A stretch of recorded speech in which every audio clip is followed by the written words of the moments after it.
Per usual, everything on this channel is for educational purposes only and is not intended as financial advice. It's Set Up Sunday. Let's take a look at some charts to see what we can see here on the old BTC. Slightly below all-time highs. Certainly doesn't look or feel bearish up here. A bit choppy, a bit uninspired, unexciting. I think that's fine. That's okay. We're coming off of the SBR expectations, euphoria. As long as we can hold 100 for an extended period of time, normalize that level that everybody wants to sell, fine. This asset is still under owned. It is getting allocated into, and I'm not worried about it.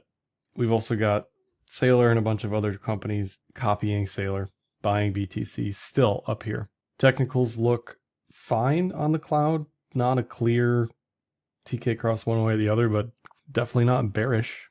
A bit flat. Downside risk is always through the cloud should that happen.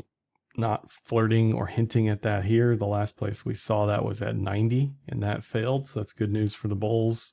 The 20-week moving average there in the yellow, somewhere around 84K.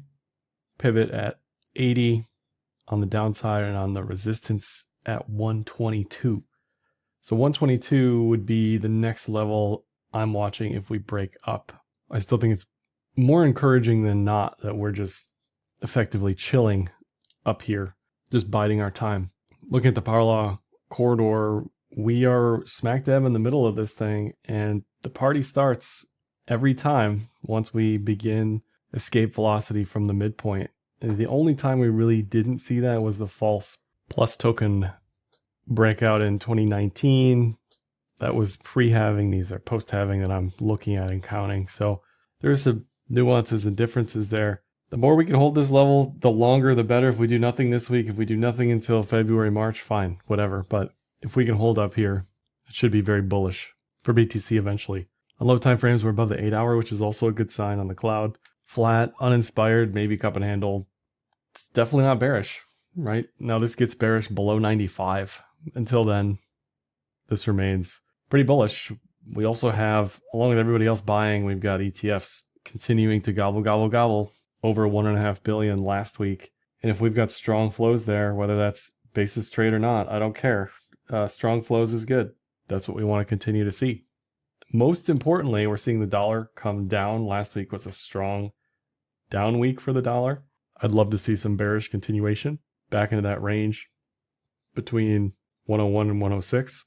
The more Trump backs off the tariffs, the higher the likelihood this continues to fall. The better the unemployment rate or the inflation data comes in, the less likely this is to increase.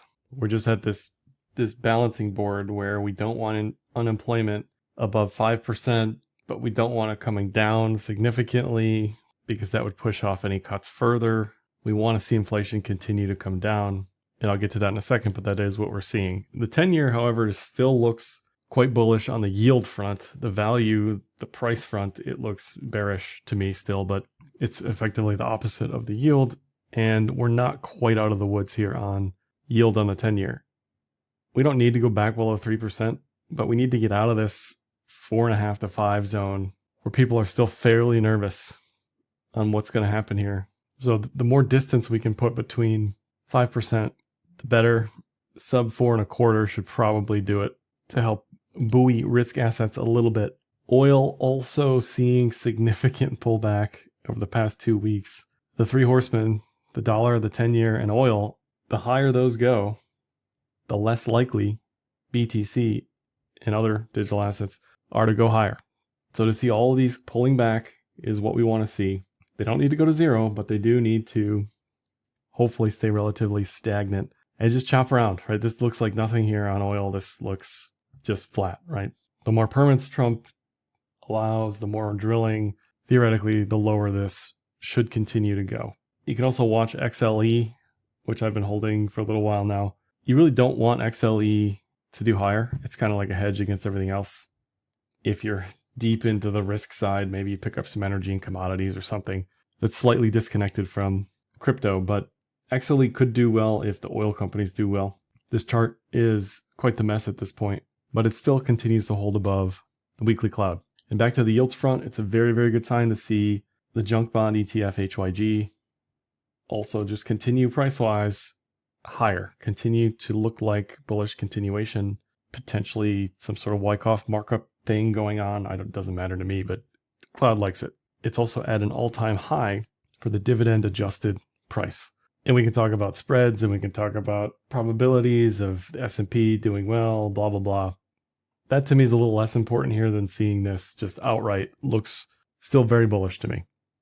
And inflation has backed down pretty considerably from 3%, down there at 2.6 on true inflation. So we're headed in the right direction. I don't think the all clear signal is quite there yet, but the clearer it gets that the dollar is done rising and the 10-year is falling, oil can be oil, whatever, that's fine.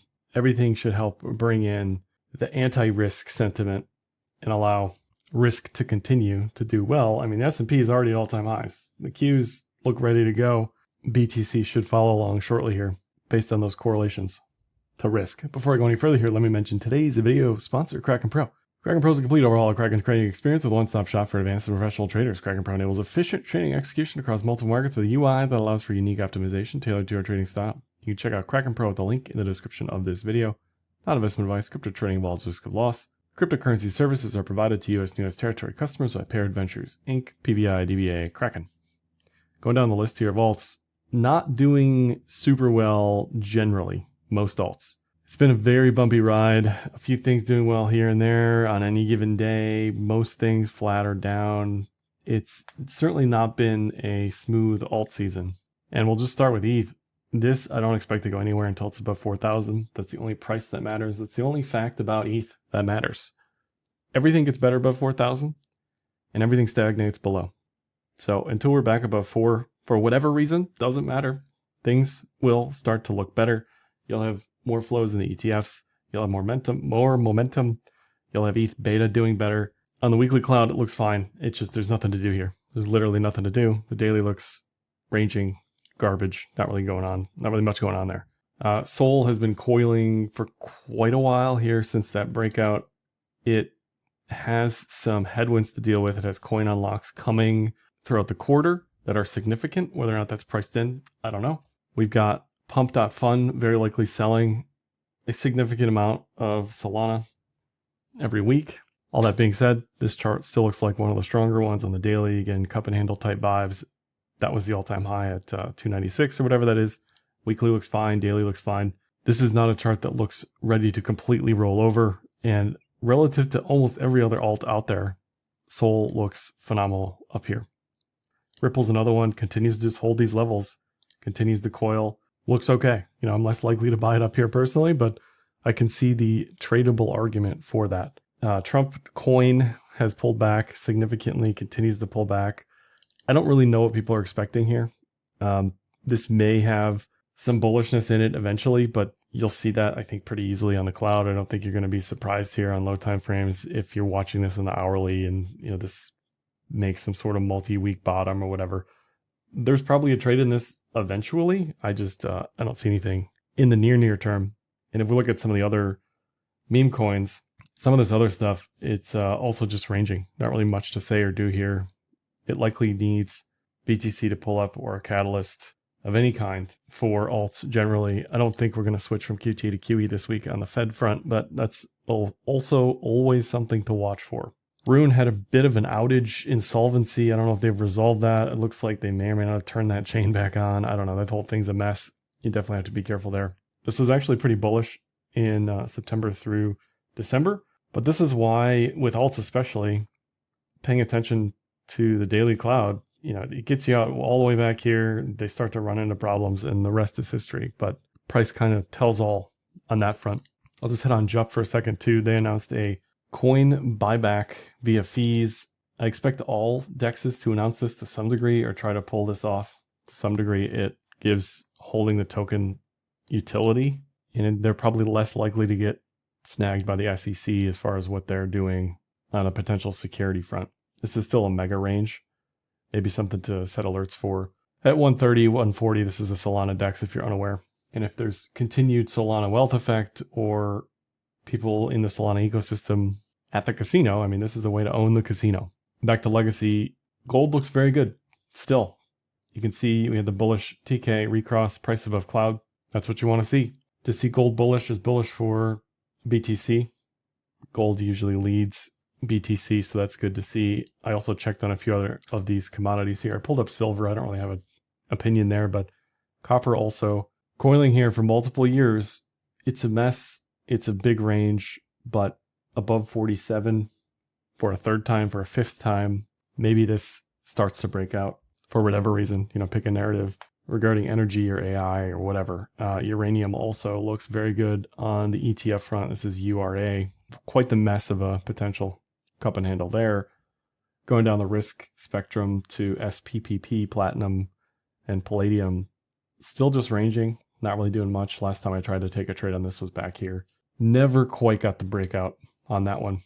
I still like that 1050 level as a breakout to watch for. And it's just something, me personally, that I have to remember to keep an eye on. That's why I like setting alerts on this stuff. I'm really bad at reevaluating something after giving up on it months ago, for example. So a good way to not forget about this is just to set alerts and see what happens. But I don't think there's a trade here, at least for me, at the moment. It's the same thing with KWeb, which is the Chinese Internet ETF. Similar idea and setup and trade that I took last year that didn't quite go anywhere, even after the stimulus, even after the hedge fund guy went on TV and said, buy everything, buy everything. We just haven't seen it yet. I still like alerts at 30, 32-ish, I guess, on KWeb. Some of the Chinese tech companies, chart-wise, starting to look bottomy as well. If there's anything on the China front that is positive for the geopolitical efforts of the world, then I expect this to start to do better. It's just hard because it's China. XLU on the utilities front, also probably one to continue to keep an eye on here. Had a great 2024, huge run for not usually a sector that sees this kind of return.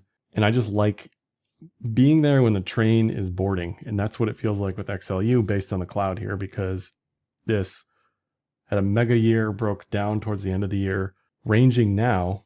But from a setup perspective, watching this for a breakout into Q1 becomes an interesting trade again. If you can get these breakouts like we did on the cloud, at least back in February, if you were paying attention, this is what it's setting up for. It doesn't matter where it goes. It's just saying this is a good entry. Okay. Everything else after that is what it is. Maybe an eventual inverted head and shoulders there down the line. So also kind of thinking about home builders, HD, Home Depot. If this head and shoulders here can cancel, if this gets negated, then HD is probably a decent setup to watch, but not anytime soon. You've got this interplay between rates where they are, mortgages where they are, and people actually going out and doing some sort of reverse mortgage or whatever for home improvement. That's less likely to happen the higher the rates are. So if mortgage rates come down for whatever reason, then maybe that helps companies like this, home builders, whoever, see more action, at least in the expectations, for people to go out and buy stuff at Home Depot. Lowe's is another one. Doesn't look half bad up here. Kind of a chop fest, but it is up choppy. It's kind of like the miners, Bitcoin miners, up choppy-ish. So if you're willing to be patient, set some alerts, maybe something to watch for throughout 2025. But all in all, things look pretty good for this week. We just don't want Jay Powell to get on the podium and get super, super turbo hawkish. That would be bearish for us if he says, no cuts for any reason whatsoever in 2025 or whatever. He's not going to say that, but the closer he gets to that sentiment, the less likely anything is to be happy this week. He has to tease an eventual door for cutting. Whether or not that happens, whatever. As long as he doesn't slam the door shut, we should be good to go. That's all I got for this one today. Like, dislike, comment, share, subscribe, and happy trading.